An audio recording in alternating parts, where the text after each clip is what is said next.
evitar nada. Y no podemos perder muchas clases porque la próxima semana, el viernes y el sábado es feriado, entonces tenemos que adaptar las clases porque no nos van a dar más clases. Vamos a tratar de alguna forma. El viernes yo acabo el viernes y el doctor Casanova empieza ya el día sábado y miércoles. Muy bien, el día de hoy lo que se iba a desarrollar es el tema en relación a hemodinámica. La parte hemodinámica es fundamental en la parte de cardiología porque lo que hace el aparato cardiovascular es a través del corazón bombear la sangre a través de este sistema cerrado de vasos constituido por arterias, capilares y venas. Entonces nos tenemos que ceñir a varias leyes que son desde el punto de vista físico, pero el físico es estático. Yo puedo hacer que el agua se desplace o incluso la sangre se desplace a través de un tubo de vidrio, pero lo que sucede en nuestras arterias, venas o capilares es que son estructuras vivas que están en movimiento y que si bien no son movimientos importantes, significativos, no es igual que un tubo de experimento. Entonces muchas de las leyes se tratan de adaptar a lo que vendría a ser el cuerpo humano aplicándose en cosas totalmente estáticas y el organismo es totalmente dinámico. Entonces la parte de hemodinámica lo que trata de hacer es el estudio de los principios físicos que se tratan de adaptar a lo que viene a ser el sistema circulatorio. Ahora, nosotros desde el punto de vista hemodinámico tenemos tres variables o tres elementos. El primero de ellos es la sangre, que es la que está desplazándose con ciertas características. Después lo que vamos a tener es la estructura vascular, tanto la arteria, la vena y el capilar va a ejercer un efecto sobre este flujo sanguíneo. Y en tercer lugar es que para que se puedan movilizar los diferentes componentes de la sangre, generalmente se hacen de más presión a menos presión. Es la manera como el organismo ha creado para que la sangre se pueda movilizar en el aparato cardiovascular.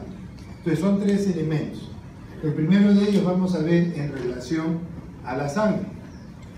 Y en lo que se refiere a la sangre, el primer punto es establecer el flujo sanguíneo.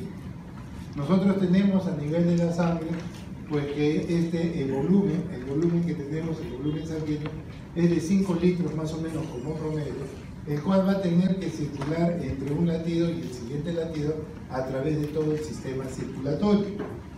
Entonces, el flujo de sangre que nosotros tenemos corresponde a la cantidad de sangre que atraviesa un determinado punto en una unidad de tiempo. Generalmente nosotros decimos de que los 5 litros de sangre que tenemos circula en un minuto. Por eso se habla de que nuestro gasto cardíaco, nuestro volumen sanguíneo que se va a mover en un minuto a lo largo del torrente circulatorio es de 5 litros. Y bueno, la manera como se establece, ustedes tienen ahí la fórmula en donde tienen que el flujo sanguíneo, que se representa generalmente por Q, es igual al volumen en una unidad de tiempo que generalmente es en un minuto.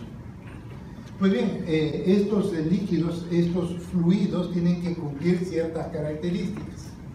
Y entonces se hablan de que hay dos tipos de fluidos, lo que se llaman los fluidos ideales, que son los fluidos o los líquidos que se tienen desde el punto de vista de un experimento, ¿no? Que no es lo que nosotros vemos. ¿Por qué? Porque los fluidos, los líquidos o la sangre tienen una serie de fuerzas que se oponen o que favorecen el desplazamiento de ella. Entonces, eso es lo real. Lo ideal es que se base en ciertos conceptos en donde no intervienen la fricción, no intervienen la resistencia. Pues bien, ese tipo de fluidos que son los llamados ideales, nosotros no los tomamos en cuenta, lo que tomamos son los reales, y en el cual hay una serie de factores que van a influir en su desplazamiento. Ahora, estos fluidos que sí son reales, lo que tenemos son que hay dos grupos. Hola, hola.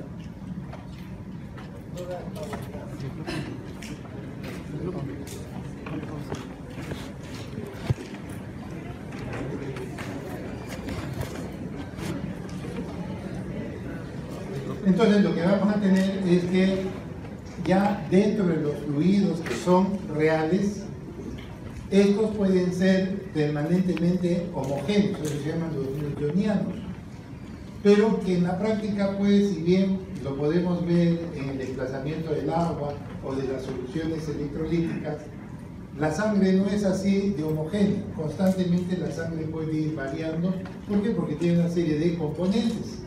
Entonces, dentro de esos componentes podemos tener el glóbulo rojo, podemos tener proteínas, los cuales hacen variar las características de la sangre. Entonces, vean ustedes de que, si bien nosotros tratamos de hacer lo más parecido a lo experimental, en la práctica no es tan fácil porque se rige de una serie de factores que no se toman en cuenta cuando se hace una prueba. Entonces, los fluidos nosotros los vemos de dos maneras: los fluidos que son homogéneos y los fluidos que son heterogéneos, que es lo que nosotros tenemos a nivel de la sangre. Pues bien, esta sangre se va a mover a través de los vasos sanguíneos y lo puede hacer de dos maneras: una forma ordenada, que es lo que se llama el flujo laminar. La sangre se va a mover en capas, de tal forma que la parte central de la sangre que está avanzando a través, por ejemplo, de una arteria, como avanza por la parte central del fluido, avanza más rápido porque no tiene fuerzas que se le opongan. En cambio, la sangre que está en contacto con las paredes de la arteria, la pared arterial, la arteria, le genera una resistencia, evita de que la sangre avance libremente, entonces le genera una resistencia y esta sangre no va a avanzar como quisiera. Entonces lo que se empieza a generar, porque estos son una serie de láminas, en la parte central avanza más rápido, en la parte más cercana a la parte central sigue avanzando, pero algo menos rápido, y así poco a poco lo que vamos a tener es que se va a generar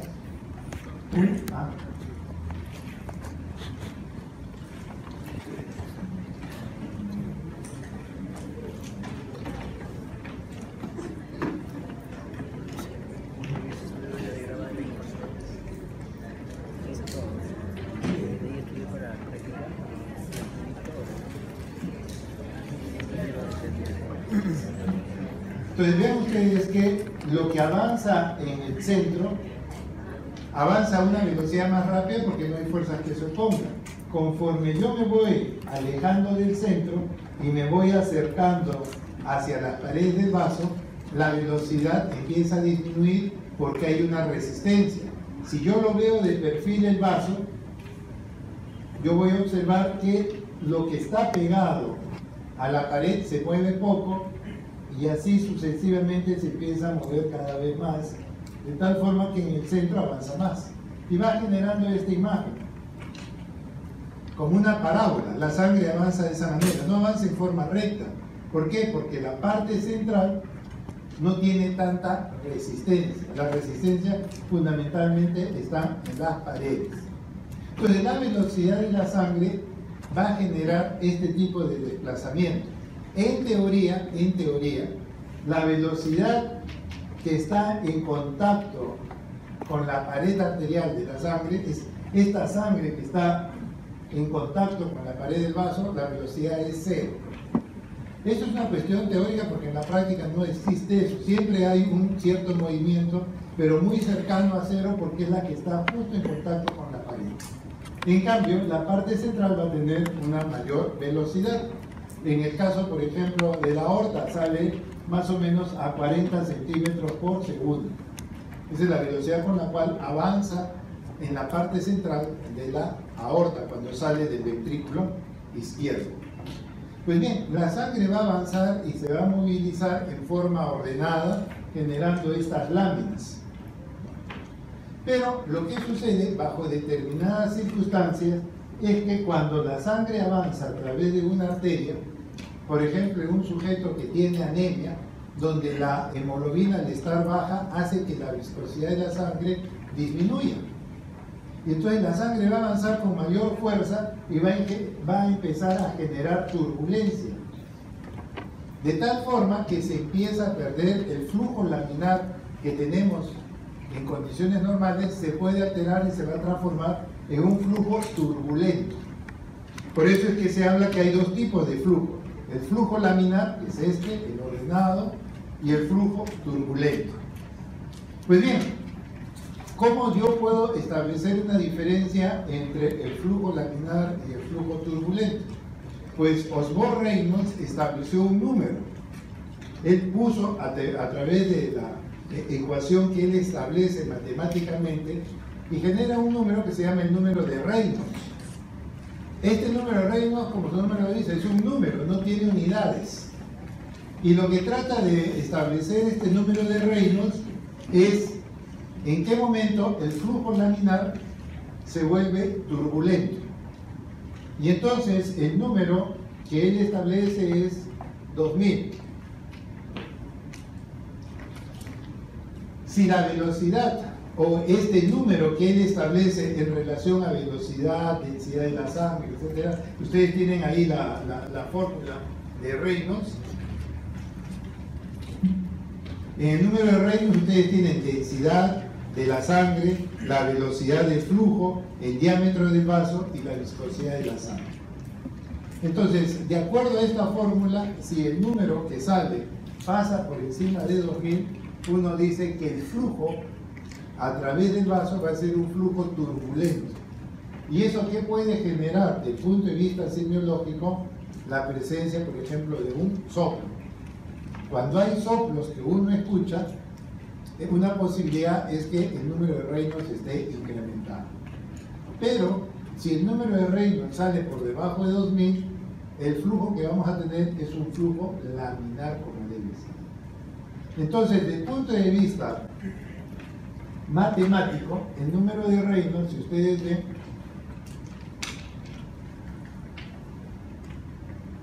en el denominador lo que va es la viscosidad de la sangre. La viscosidad es lo que va allí. En el numerador lo que tenemos es la velocidad de la sangre, que eso va a depender del vaso sanguíneo, va a depender del diámetro del vaso, si el vaso es mayor o más pequeño, y finalmente lo que va a depender es en relación a la densidad que puede tener la sangre. Entonces tienen densidad, tienen el diámetro, tienen velocidad y tienen la viscosidad.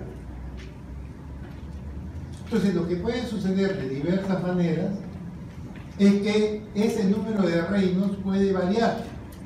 Si yo, por ejemplo, hago que la viscosidad de la sangre se incremente, ¿sí?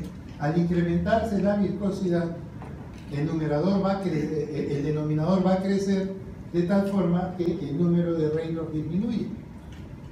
Y entonces, si yo tengo una sangre muy viscosa, muy espesa, difícilmente esa sangre va a generar un flujo turbulento.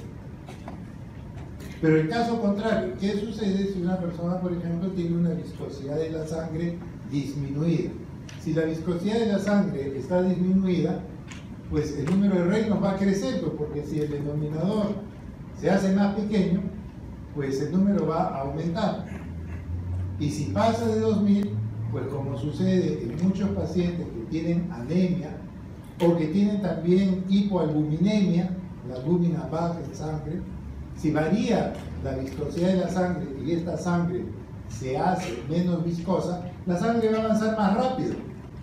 Al avanzar más rápido, el número de Reynolds va a crecer y el flujo se puede volver turbulento.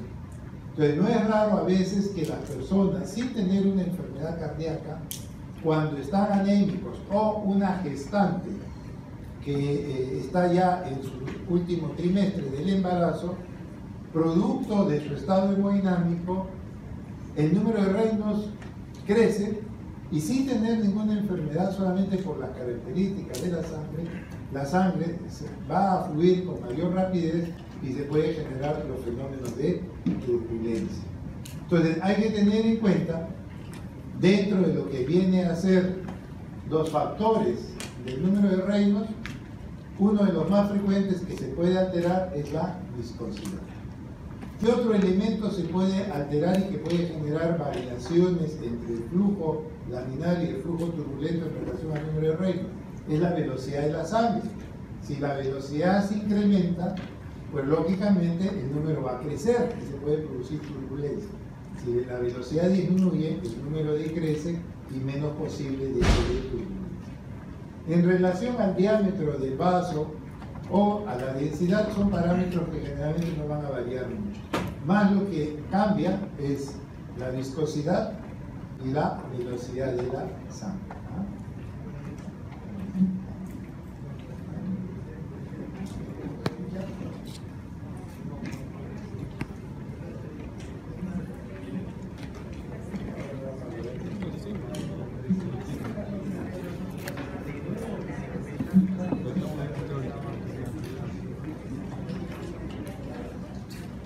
Pues bien, entonces ya hemos hablado en relación al número de reinos, estamos hablando de la importancia de la viscosidad de la sangre, y el otro elemento que es importante en relación a la parte hemodinámica es la resistencia vascular. La resistencia vascular son las fuerzas que se oponen a que la sangre circule libremente a través de los vasos. Pues bien, esa resistencia en general tiene dos partes. La resistencia que se genera entre las diferentes capas, hay cierta resistencia, cierta fricción entre las mismas capas del flujo, y el otro que viene a ser dado por las paredes del vaso. Entonces vamos a tener dos tipos de fenómenos de resistencia. Resistencia dentro del flujo, dentro del fluido, y resistencia entre las paredes de la arteria y del contenido sanguíneo. Entonces son dos tipos de resistencia que ustedes ven: el rozamiento entre las sucesivas capas del líquido, que eso está dado por la viscosidad, que ya hemos explicado, y en segundo lugar el rozamiento entre la sangre y las paredes del vaso, que es lo que generalmente nos interesa cuando hablamos de resistencia vascular periférica. Entonces, la resistencia vascular periférica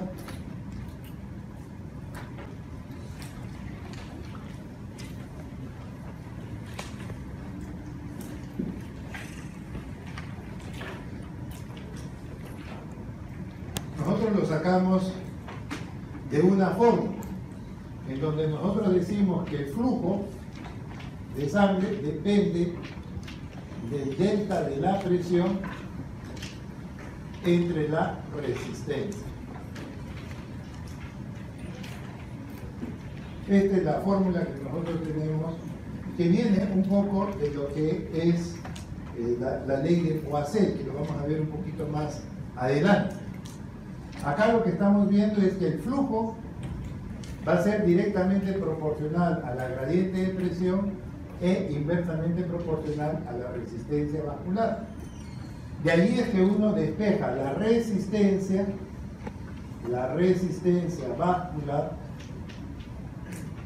va a ser el delta de la presión entre el flujo, ¿no? Desde ahí es donde nosotros partimos, ¿no? ¿Qué viene a ser la resistencia? La resistencia es toda fuerza que se opone a que la sangre pueda fluir. ¿Así?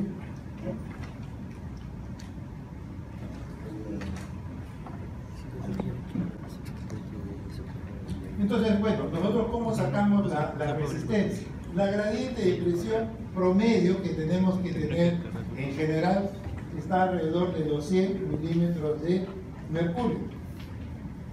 Eso es más o menos lo que tenemos de gradiente de presión. Y en lo que se refiere al denominador, ¿cuál es el flujo?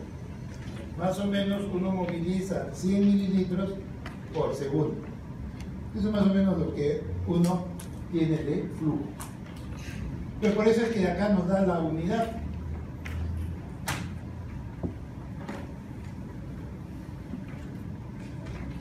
De aquí sale pues que esto es 1. Este 1 lo que representa y se expresa en unidades es unidades de resistencia periférica. Unidades de resistencia periférica. Estas unidades de resistencia periférica lógicamente varían.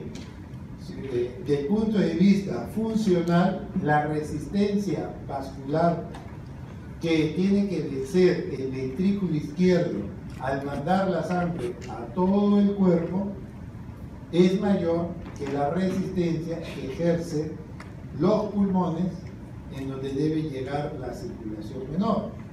Didácticamente uno divide el corazón en corazón derecho y el corazón izquierdo. ¿Cuál es la función del ventrículo derecho? El ventrículo derecho tiene que bombear sangre hacia los pulmones, mientras que el ventrículo izquierdo tiene que bombear sangre a todo el cuerpo. Entonces, ¿quién hace más trabajo? Bueno, el ventrículo izquierdo bombea a todo el cuerpo.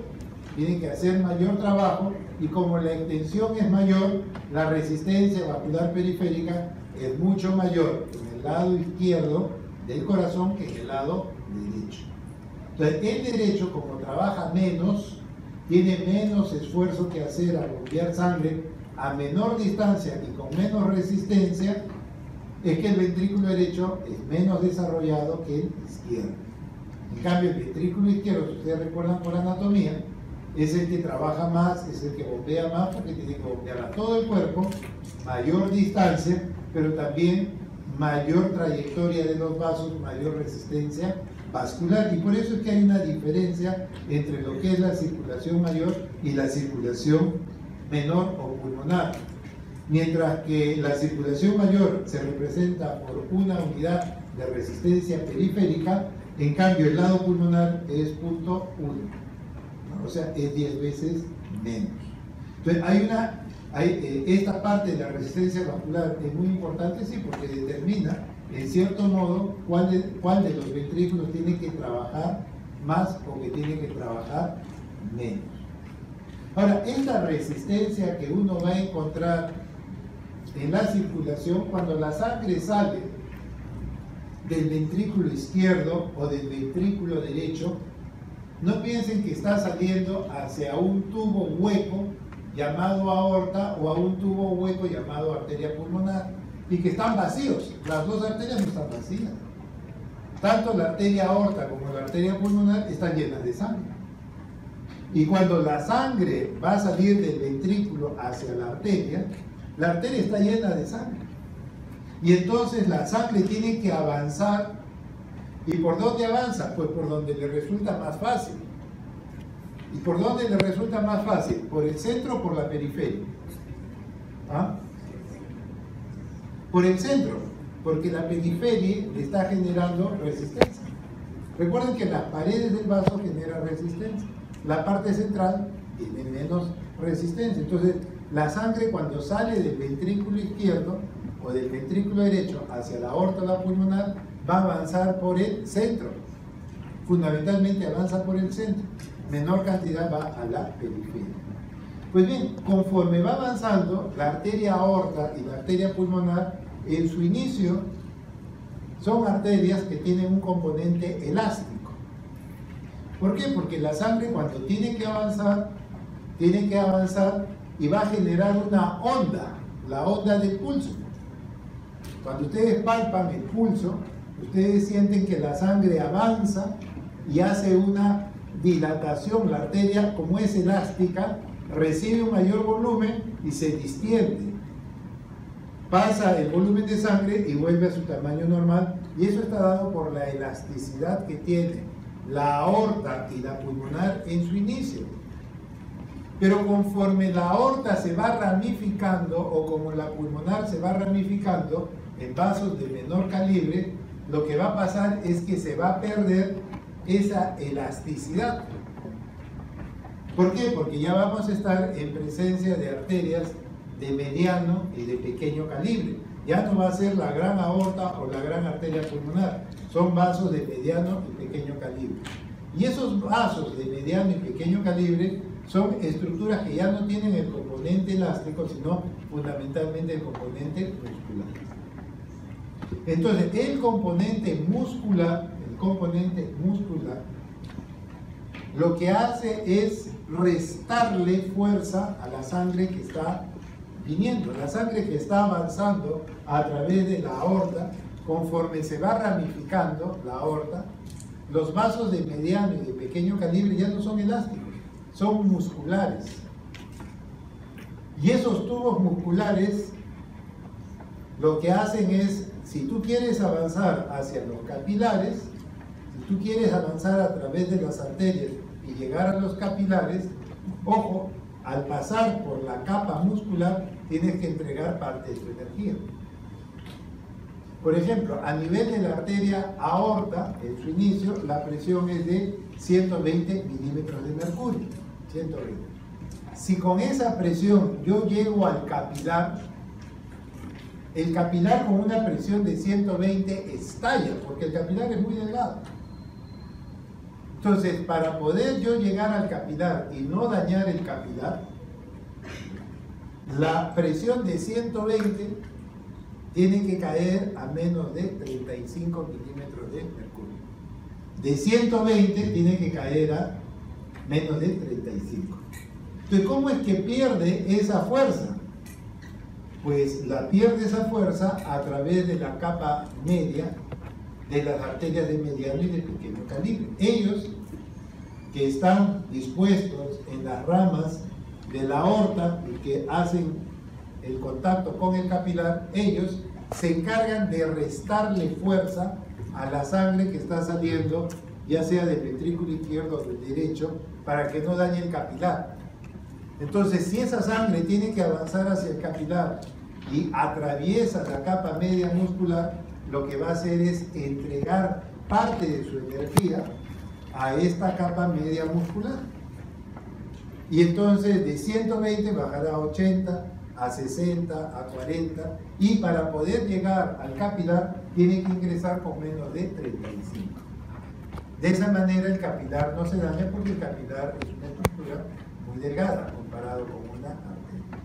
Entonces, ¿quién genera ese tipo de, digamos, de resistencia? Las arterias de mediano y de pequeño calibre son los vasos encargados, a través de su componente muscular, de restarle fuerza a la sangre que está avanzando a través de las arterias. Entonces, por eso se menciona ahí, la resistencia vascular periférica se localiza en las pequeñas arterias, arteriolas, cuya estructura es eminentemente muscular. En estas arterias juega un papel fundamental la relación entre el espesor de la pared y la luz de la arteria. Estas arterias son musculares. El tono de estas arterias van a depender de varios factores. El sistema simpático, que genera vasoconstricción, o el parasimpático, que genera vasodilatación. O sea, ellos van a hacer que el vaso se abra o se cierre. ¿Quién más hace de que se abra o se cierre? Pues una serie de mediadores. El óxido nítrico en la pared arterial es un poderoso vasodilatador, mientras que la angiotensina 2 es un poderoso vasoconstrictor. Entonces, estos vasos se van a abrir o se van a cerrar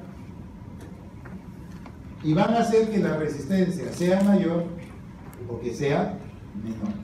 La vasoconstricción genera mayor resistencia, la vasodilatación genera menor resistencia. Entonces, esa es la resistencia que nosotros vamos a tener en las arterias de mediano y de pequeño calibre, y que está dado eminentemente por el compartimiento muscular. No hay compartimiento elástico. Se pierde la elasticidad que tiene la aorta y la pulmonar en su inicio. Muy bien, avanzamos de la arteria, y ¿a dónde vamos a llegar? Las arterias terminan en los capilares. Entonces, los capilares, que son estructuras fundamentales, porque a través del capilar se produce el intercambio gaseoso y nutritivo. Por lo tanto, el capilar tiene que ser una estructura muy delgada. Su pared debe ser muy delgada. ¿Para qué? Para permitir que los nutrientes salgan a los tejidos, para que el oxígeno pueda pasar a los tejidos. Entonces, la pared del capilar es muy delgada, muy débil. Y a la vez también, a través de esta pared, captar el CO2 y los desechos. Entonces, la estructura del capilar es muy delgada, es muy, muy delgada. Es solamente una célula endotelial y su membrana basal. Entonces, no hay que dañar ese capilar. Por lo tanto, nosotros vamos a tener que ese capilar tiene protección, y la protección está dada por la resistencia vascular periférica. Pero también a nivel de los capilares hay cierto grado de resistencia, y esa resistencia está dado por la cantidad de capilares que hay. Hay una malla de capilares, hay una cantidad de capilares en donde la sangre se va a distribuir. Entonces, si la sangre entraba con una determinada fuerza a través de una arteriola, recuerden que la última rama de la arteria que hace contacto con el capilar es la metaarteriola. Entonces, lo que vamos a tener es que la metaarteriola, si lo graficamos así, va a capilarizarse, va a generar una serie de ramas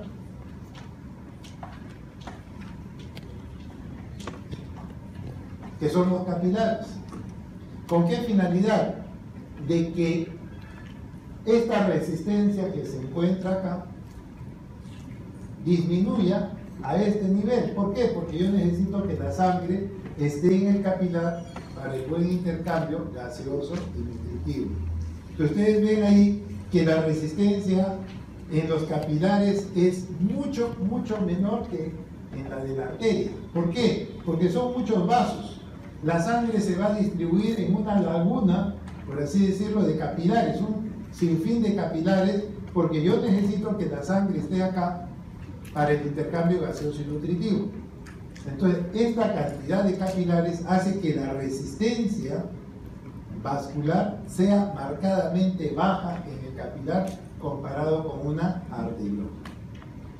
Por otro lado, los capilares no son extensos, son de trayectoria muy corta, y lo otro es que la sangre no avanza en los capilares como si fuera un compartimiento laminar, porque va a cambiar. Cuando la sangre ingresa al capilar, el glóbulo rojo va a avanzar uno tras otro. Hay capilares que pueden medir 5 micras. ¿Cuánto mide un glóbulo rojo? El tamaño de un glóbulo rojo promedio. 7.2 micras. 7.2, pero el capilar mide 5. Entonces, ¿qué tiene que hacer el glóbulo rojo? El glóbulo rojo, que es más grande que el capilar, para poder pasar a través del capilar, su membrana tiene que acomodarse. Y el capilar tiene que deformarse para poder avanzar lentamente a través del capilar. Entonces, el glóbulo rojo cambia su forma y se adapta al capilar, pero ¿cómo avanza? Lento, despacio, como si fuera una fila india, uno detrás de otro. Ya no es el flujo laminar que tenemos en las arterias. Entonces, todos esos elementos es lo que va a facilitar el intercambio gaseoso y nutritivo entre los capilares y los tejidos. De ahí tiene su finalidad. Y este capilar no puede tolerar una presión mayor de 35 milímetros de mercurio.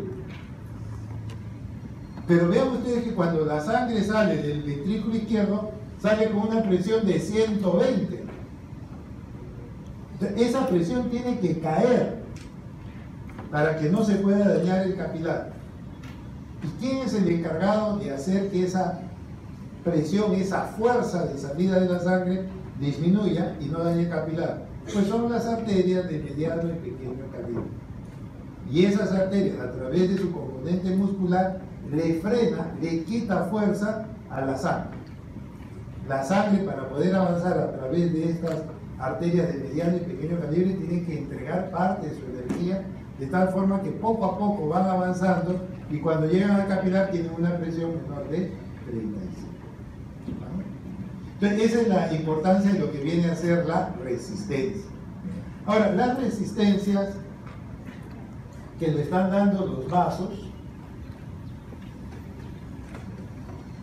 nosotros tenemos dos tipos de resistencia. Esto parte de los principios de electricidad, pero que los adaptan acá. Nosotros, por un lado, tenemos arteria, por decir, acá está la arteria. Después vamos a tener los capilares. Después vamos a tener las venas. Tenemos venas, tenemos capilares, tenemos arterias. Cada una de estas estructuras le genera una resistencia. La arteria genera una resistencia, el capilar genera otra resistencia, las venas generan otra resistencia. Entonces, cuando tenemos un circuito continuo, uno tras otro, lo que determinamos, ¿a qué es igual la resistencia total? Bueno, la resistencia total en este sistema es la suma de la resistencia 1 más la 2 más la 3. Eso es fácil, 1, 2, 3, sumamos. Si yo agrego una cuarta estructura,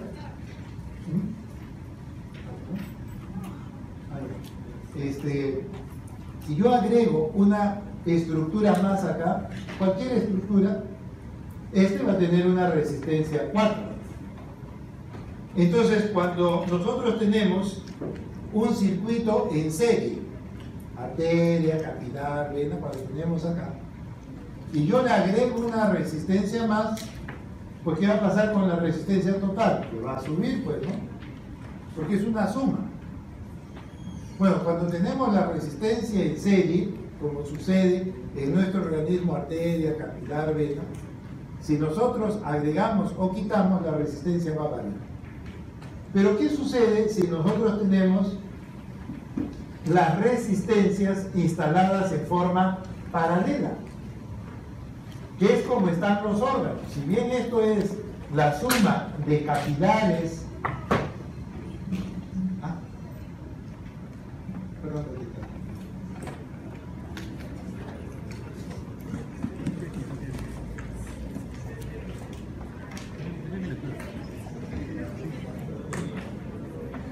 entonces, ¿qué pasa si nosotros tenemos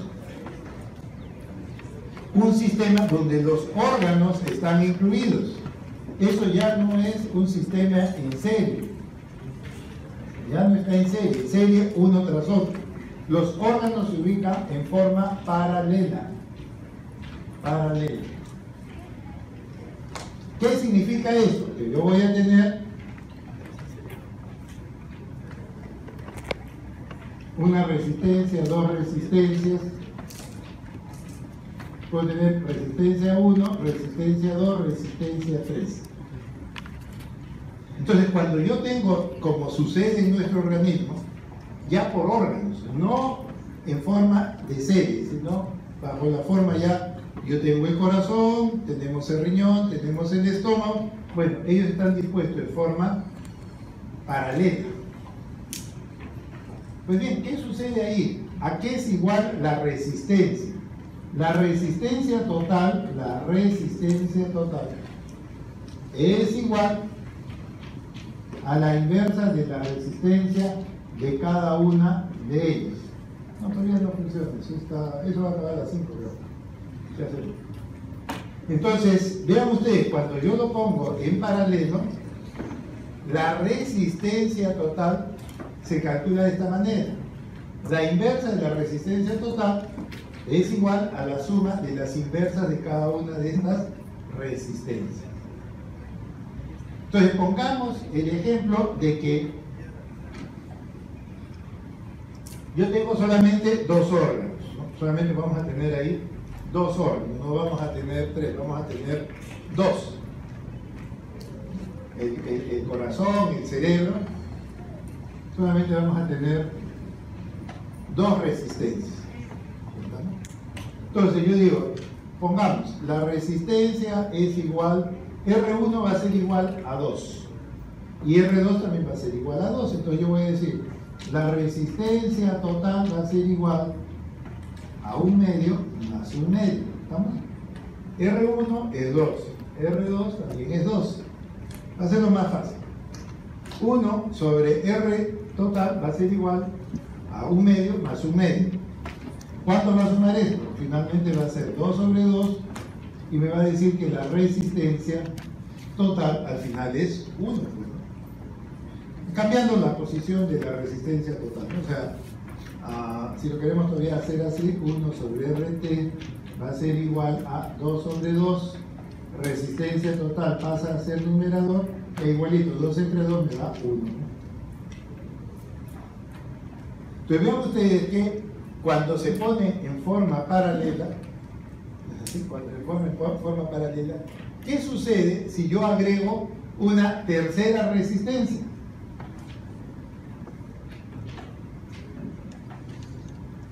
¿Qué pasa si yo agrego un órgano más a todo el organismo? Como tal, yo le agrego un órgano más, le agrego una resistencia más. Pongamos que sea igual del número 2. Entonces lo que yo voy a tener ahora es que esto va a ser igual a 1/2 más 1/2 más otro medio. Al final esto me va a dar 3 sobre 2. 1 sobre resistencia total va a ser igual a 3 sobre 2. Resistencia total será igual ¿a cuánto? ¿A cuánto sería igual? ¿Ah? Sería igual a 2 sobre 3. ¿Están bien o no? ¿Me entienden o esto es chico? Sí se entiende. ¿Qué ha pasado ahora con la resistencia total? Ahora la resistencia total es igual a 0.6. Cuando eran dos órganos, ¿cuánto era la resistencia? 1. Cuando agrego un órgano más, pero en paralelo, cuando yo agrego una resistencia más en paralelo, ¿qué pasa con la resistencia total? Disminuye. ¿Qué pasa si yo aumento un órgano más, una resistencia más, cuando tengo en serie? Crece, la resistencia total crece. Pero ¿qué pasa cuando lo tengo en paralelo? Más bien, disminuye. Entonces, es muy importante ver qué sucede cuando agregamos órganos o qué pasa cuando se retiran órganos. ¿Estamos? Un sujeto ya constituido, formado como tal, ¿no? Un sujeto constituido, que uno le agregue un órgano más. ¿En qué caso puede pasar eso? Ya la persona está formada. ¿Cómo la persona puede tener un nuevo órgano más? ¿En qué situación? ¿Y eso qué generaría? Ya eso es pregunta de examen, ¿eh? Si lo pueden resolver bien, porque no es nada complicado, no es nada complicado. ¿Cómo yo le agrego un órgano más a una persona? Sin operarlo, ¿no? En forma natural. ¿Qué sucedería con la resistencia? Bueno, eso ya lo veo para el examen. Pero lo importante, la conclusión de esto de la resistencia es lo siguiente. Cuando yo aumento un órgano más en serie, la resistencia crece. Cada vez que yo aumento un órgano, una resistencia en paralelo, la resistencia disminuye. Eso es muy importante para poder entender qué sucede en el organismo bajo determinadas circunstancias, que a veces en forma fisiológica se agrega un órgano más sin necesidad de operación.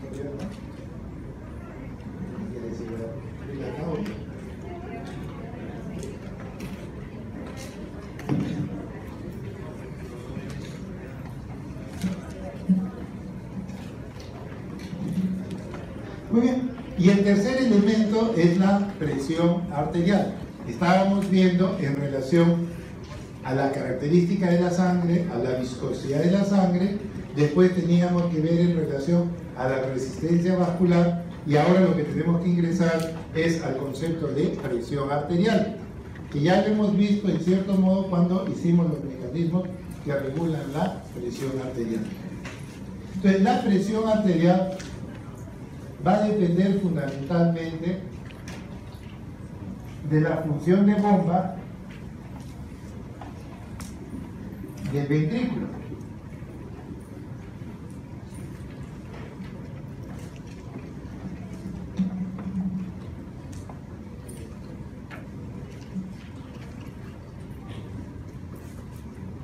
Cuando la sangre sale del ventrículo, sale con una presión máxima y una presión mínima, más o menos de 120 contra 70 de diastólica, porque el corazón tiene dos momentos: la sístole, cuando sale la sangre con fuerza, y la diástole, cuando el corazón, al perder fuerza, la sangre trata de regresar. Pues bien, nosotros tenemos dos presiones, la máxima y la mínima, la sistólica y la diastólica. Pues bien, esa presión de 120 con 70 conforme vamos avanzando en el sistema circulatorio, vamos a finalmente, estamos acá en la arteria aorta, y después vamos avanzando a través de arterias de mediano y pequeño calibre hasta llegar al capilar. Llegamos al capilar. ¿Cuál es la presión máxima en un capilar? No debe ser mayor de 35. ¿Quién reste esta fuerza? El que reste esta fuerza, ¿quién era? Las arterias de mediano y pequeño calibre, la resistencia vascular periférica, para que finalmente el capilar no se altere o no se dañe. Entonces, la presión arterial tiene dos momentos, la máxima sistólica y la mínima, la diastólica.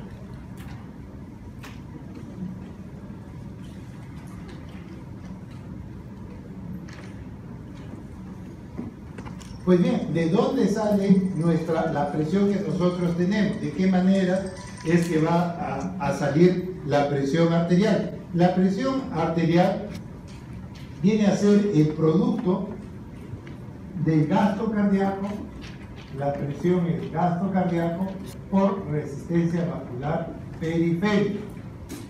¿No? Eso lo vimos cuando hicimos también la parte de la presión arterial. Entonces, nosotros tenemos que la presión va a depender del gasto, que es más o menos 5 litros por minuto, es lo que hemos dicho, la cantidad de sangre que tenemos en el organismo es alrededor de 5 litros por minuto. ¿Y cuánto es la resistencia?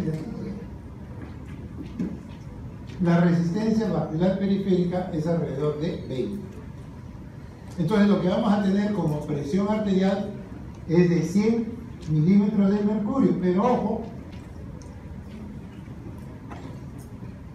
esto es un número, y generalmente cuando nosotros graficamos o registramos la presión, siempre hablamos de dos números, la máxima y la mínima. Pues bien, lo que yo estoy poniendo acá es la presión arterial media. Esta presión es la presión arterial media, no es la máxima ni es la mínima. La máxima 120, la mínima 70. Muy bien. ¿Cuál es la presión con la cual se perfunde o se nutre un órgano o un tejido? Pues no es la sistólica ni la diastólica, es una integral de las dos presiones. Se integran las dos y lo que vamos a tener es la presión arterial media. Pues bien, esa presión arterial media es de 100 milímetros de mercurio. No es ni la máxima ni es la mínima, es la integral de ambos. Pues bien, para que un fluido se pueda movilizar a través de un circuito, va a depender de la presión, sí, depende de la presión. Pero ¿de qué elemento de la presión? De la gradiente de presión que se pueda generar. Si yo tengo en un tubo en donde la sangre se tiene que mover, tiene que haber necesariamente una gradiente de presión. Si no hay gradiente de presión, la sangre no se mueve. Entonces tenemos que tener una presión sub 1 y una presión sub 2. Eso es lo que debemos tener. Y entre 1 y 2 debe haber una diferencia de presiones. Esa diferencia de presiones es lo que va a determinar que la sangre se pueda desplazar. Entonces, un elemento importante en hemodinámica es la gradiente de presión. La diferencia de presiones que hay en un segmento de arteria.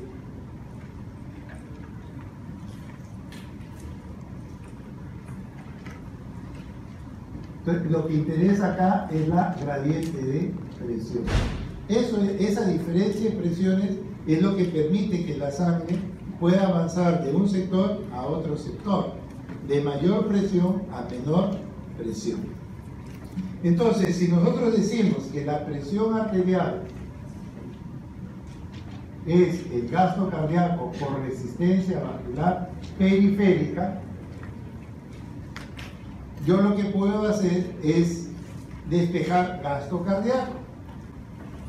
Y el gasto cardíaco va a ser igual a ¿qué cosa? A la gradiente de presión a la gradiente de presión entre la resistencia vascular periférica. Lo que estoy haciendo es despejar la fórmula. El gasto cardíaco va a depender de qué cosa, de la gradiente de presión que permite que la sangre avance entre la fuerza que se opone a que la sangre avance, que es la resistencia vascular periférica. Entonces la cantidad de sangre que se mueve va a depender primero de la gradiente de presión. Eso hace que la sangre avance, eso es verdad. Pero ¿quién se opone a que la sangre avance? La resistencia de los vasos. Entonces el gasto cardíaco va a estar en relación al delta de P, o sea, la gradiente de presión entre la resistencia vascular periférica. Pues bien, si tenemos ese concepto, lo que hay que hacer ahora es evaluar a qué es igual la resistencia. Ya tenemos que gasto cardíaco es igual al delta de P entre la resistencia. Pues bien, la resistencia de los vasos se puede determinar, se puede precisar.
Aproximadamente por 50 años. Perdón, 89 pues. ¿Cuántos tienes? No sé.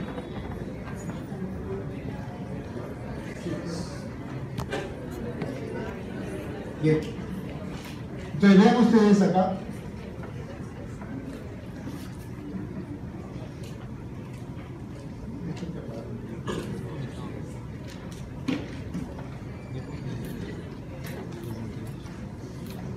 Entonces tenemos lo siguiente, que el flujo, el gasto cardíaco, es igual a delta de P a la gradiente de presión entre dos puntos versus la resistencia vascular periférica.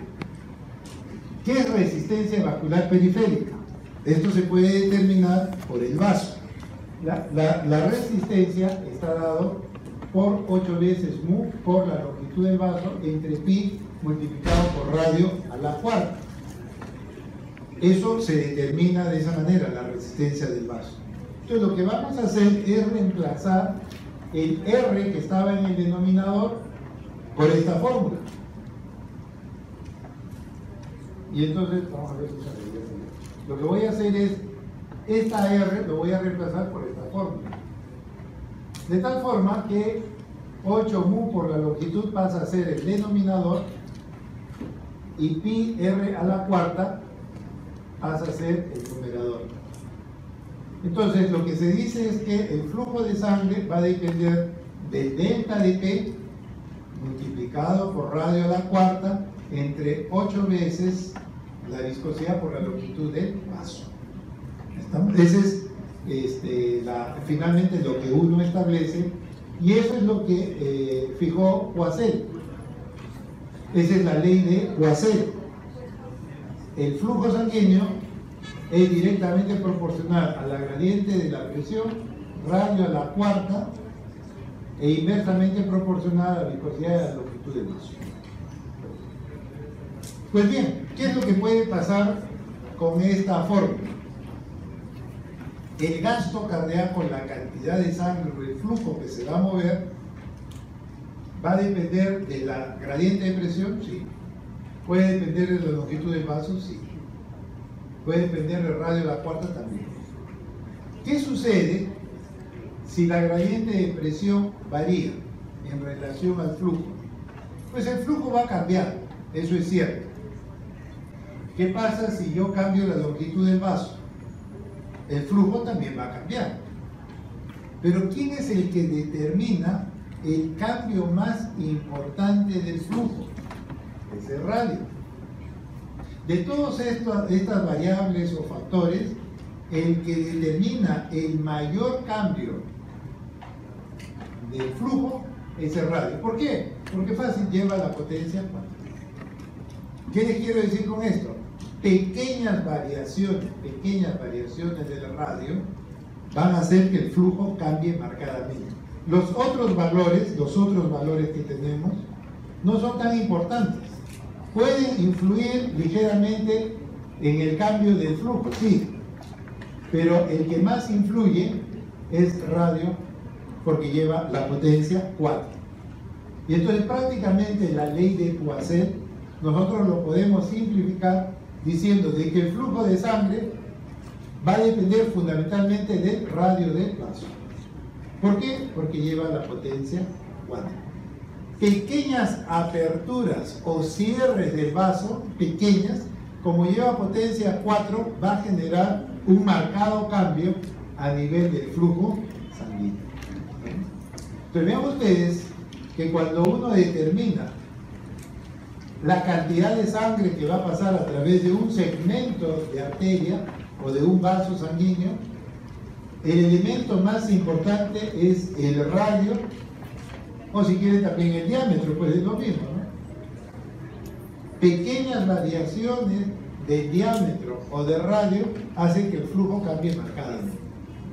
Bueno, eso es en relación al flujo, pero ¿qué pasa con la resistencia? La resistencia tiene esta fórmula: la viscosidad por la longitud entre R a la cuarta, porque el 8 es una constante, pi es una constante, entonces lo que nosotros vamos a tener es que la resistencia es inversamente proporcional al radio. Es inversamente proporcional al radio. Y eso tiene mucho valor, sí, porque pequeñas variaciones en el radio, en el calibre del vaso, pueden generar marcados cambios en la resistencia. Entonces vean ustedes qué va a pasar con la resistencia si el vaso se cierra a la mitad. ¿Estamos? ¿Qué pasa si el radio del vaso se cierra a la mitad? Recuerden que esto va a la cuarta potencia. 1 a la 4 sigue siendo 1, 2 a la 4 pasa a ser 16. Pero recuerden que este que está acá, ¿a dónde pasa? Al numerador. Al numerador. ¿Qué les quiero decir con esto? Que pequeños cambios en el radio del vaso generan un marcado cambio de la resistencia. Vean ustedes, si el vaso se cierra a la mitad, la resistencia aumenta 16 veces. Vean la trascendencia de lo que es que el vaso se cierra un poco y eso genera que la resistencia se incremente. ¿A qué es igual la presión arterial? Gasto cardíaco por resistencia. ¿Estamos? ¿Qué pasa si la arteria se cierra ligeramente? La resistencia va a incrementarse. Y si la resistencia se incrementa, ¿qué pasa con la presión arterial? Sube. Y nos podemos volver hipertensos. ¿Y cómo yo puedo bajar la presión de un sujeto hipertenso? Abrirle la arteria. ¿Qué le debo dar? Medicinas que abran ligeramente la arteria. Porque si yo abro ligeramente la arteria, la resistencia va a caer marcadamente. Así como sube marcadamente cuando se cierra, cuando se abre también va a pasar lo mismo. Pequeñas variaciones del radio puede hacer variar mucho la presión arterial. La respuesta es sí, por la fórmula que tenemos. Entonces es muy importante el radio de las arterias. El radio de las arterias influye mucho, no solamente sobre el flujo, sino también sobre la presión arterial. Entonces vean ustedes, si el radio aumenta, si el vaso se abre, lo que va a suceder es que la resistencia cae. Y si cae la resistencia, el flujo mejora y la presión arterial disminuye. Situación contraria, si yo cierro el vaso, basta que yo cierre ligeramente el vaso, el flujo disminuye, sí, pero ¿qué pasa con la presión? La presión tiende a incrementarse, porque recuerden que la presión es gasto cardíaco por resistencia. Entonces, todo lo que ustedes están viendo acá tiene mucho que ver cuando uno habla de la presión arterial, y más adelante cuando vean sujetos hipertensos y cómo bajando la presión arterial se consigue usando un vaso dilatador. Por eso es la importancia de que ustedes tengan en cuenta este concepto. El otro concepto que debemos tener es la conductancia sanguínea, que es más o menos entendible. Lo que yo conduzco de sangre va a depender de la resistencia. Cuanto menor sea la resistencia, yo voy a conducir más sangre. No es muy complicado este concepto de conductancia. ¿Por qué? Porque es lo opuesto a la resistencia. ¿Estamos? Entonces, la conductancia sanguínea pues es sencillamente conducir más flujo siempre y cuando la resistencia disminuya. Entonces ven ustedes, si el radio, por ejemplo, se duplica o se cuadruplica, miren qué pasa con la conductancia. ¿Cuánto influye esas variaciones de radio sobre la conductancia del flujo sanguíneo? Y eso va a depender fundamentalmente del radio, o también si quieren del diámetro, porque es lo mismo, ¿no? Diámetro es radio por 2. Pues bien, la sangre cuando avanza a través de los vasos tienen que ser complacientes. Tiene que haber cierto grado de distensibilidad. Las paredes deben distenderse para recibir la sangre. Entonces, hay dos conceptos que existen desde el punto de vista hemodinámico. Por un lado, la distensibilidad del vaso. El vaso se abre. Pero por otro lado, la rigidez. Son dos conceptos opuestos. Cuanto más distensible es, menos rígido va a ser el vaso. Y a la inversa. La distensibilidad se complementa con la rigidez. Pues bien, la distensibilidad del vaso, ¿qué es lo que va a permitir? Que dependiendo de que si yo pongo mayor fuerza, mayor presión, voy a conseguir un mayor volumen. Las paredes se van a distender y voy a poder recibir a mayor presión, mayor volumen de sangre. Y es que la distensibilidad está dado en relación a yo poder incrementar el volumen que está circulando por mis arterias dependiendo de la presión que yo estoy generando dentro del vaso. Entonces, si yo por cada milímetro provoco un aumento del volumen de 1 mililitro, pues lo que yo estoy consiguiendo es una distensibilidad de 10%. Porque tengo que relacionar la presión que ejerzo, el volumen que yo tenía y lo que finalmente voy a tener.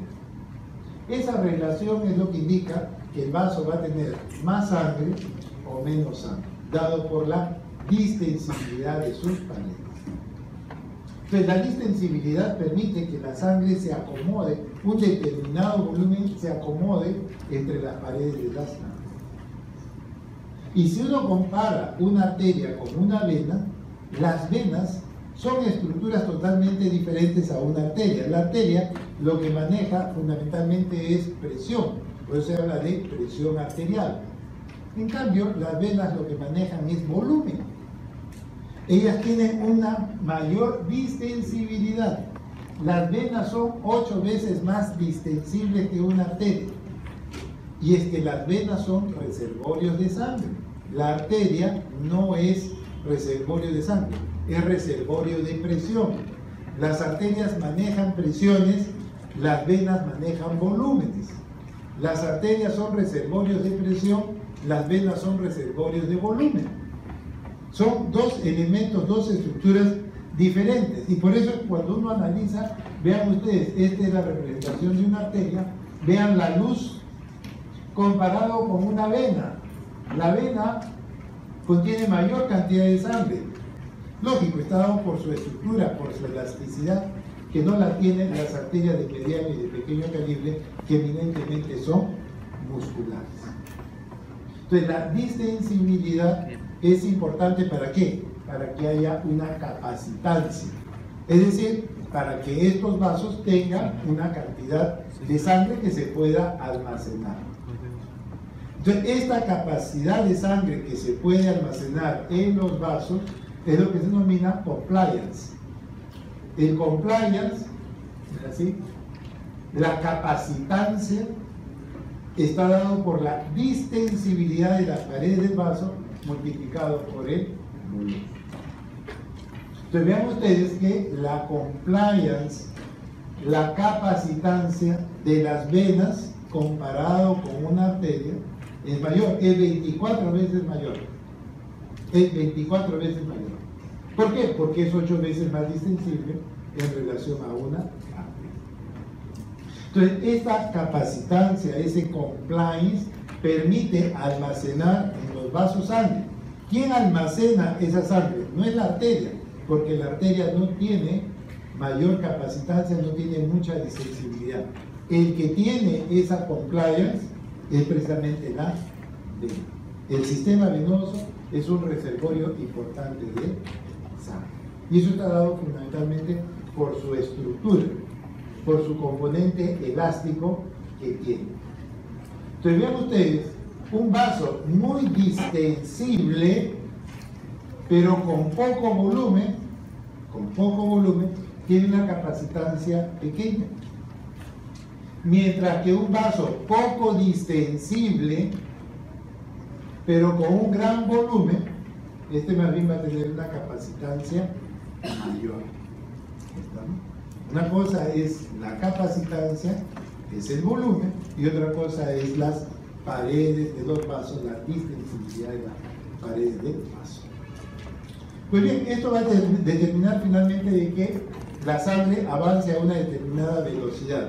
Pero no confundan lo que es flujo sanguíneo, igual que velocidad, no es un sinónimo. La velocidad es el flujo sobre una área de superficie. Va a depender mucho de la superficie de la cual estamos hablando, de qué estructura, cuál es el área.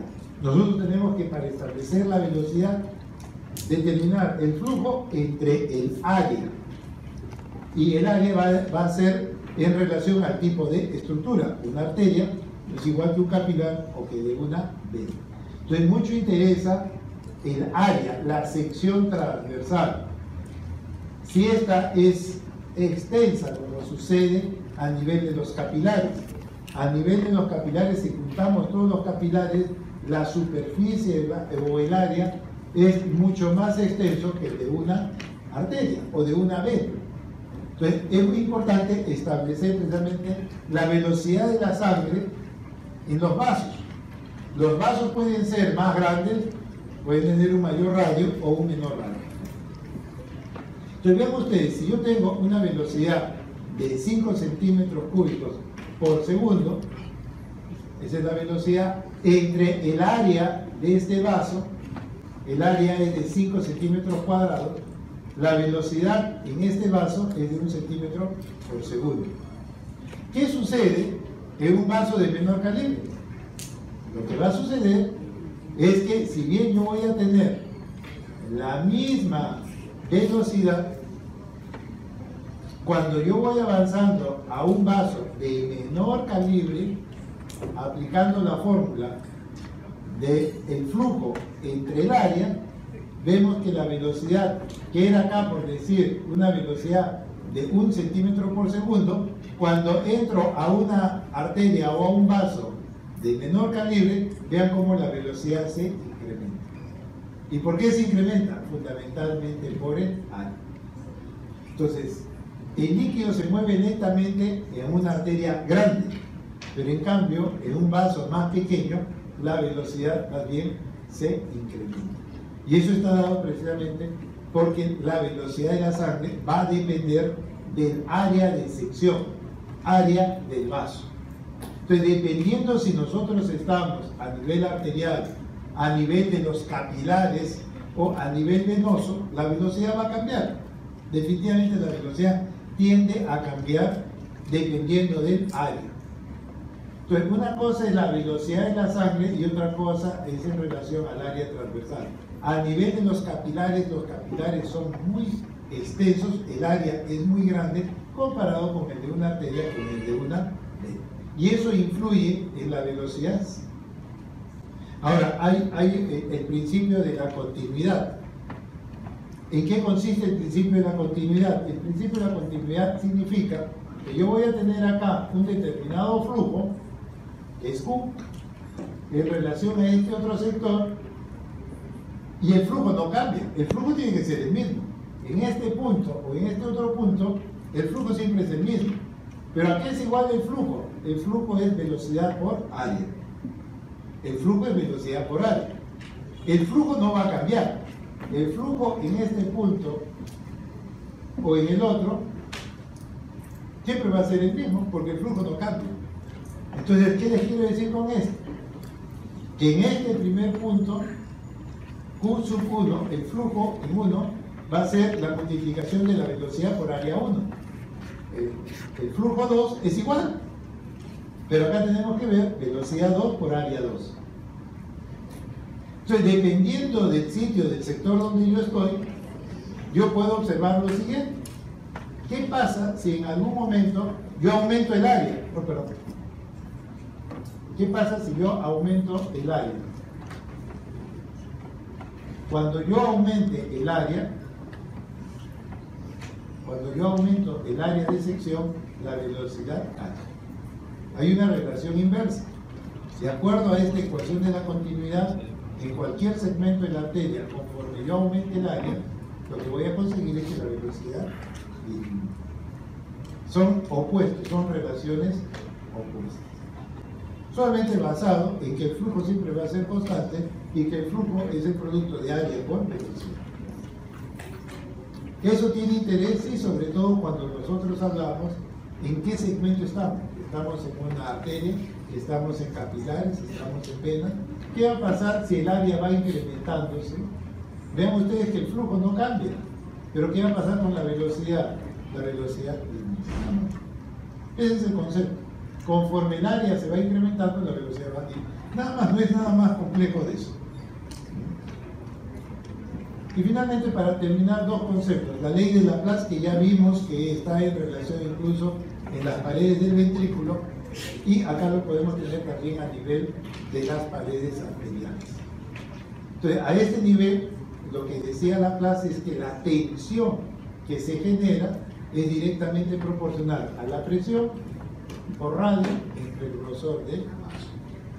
Entre el grosor del vaso, ¿no? Eso ya lo vimos en la parte de corazón. Y finalmente, la ecuación de Bernoulli. Este es un concepto importante, pero que no es tan complicado. La energía que yo tengo, la sangre, si bien se mueve por gradientes de presión, el mejor término que se utiliza es de energía. La sangre se mueve de mayor presión a menos presión. Sí, eso es correcto. Se mueve de más energía a menos energía. Es un concepto un poco más completo. Pero ¿de qué depende la energía? La energía depende de dos factores. Lo que se llama la energía potencial o de presión y de la energía cinética o de velocidad. O sea, hay dos energías que van a determinar la energía total. La energía potencial y la energía cinética. Pues bien, lo único que tenemos que ver es lo siguiente, y es lo que dijo Bernoulli. Si la energía cinética aumenta, ¿qué debe pasar con la potencial para que se mantenga constante? Porque la energía no cambia. La energía no cambia. No se va a incrementar ni va a disminuir. La energía sigue siendo constante. Si yo incremento la energía cinética o la velocidad, la energía potencial tiende a disminuir. Y eso es lo que determina en muchos casos el movimiento de la sangre dentro de... ¿Estamos? Bien, esos son los principios pues, de hemodinámica que se aplican mucho en la parte de cardiología. Algunos conceptos en relación a la presión arterial y del hipertenso, así como vamos a ver en la otra clase en relación al intercambio gaseoso nutritivo entre arteria, vena y capilar. Bueno, esperamos que en la próxima clase pues no haya estos problemas de la proyección. No se olviden que el sábado vamos a tener que ya empezar la parte de neumología, ¿no?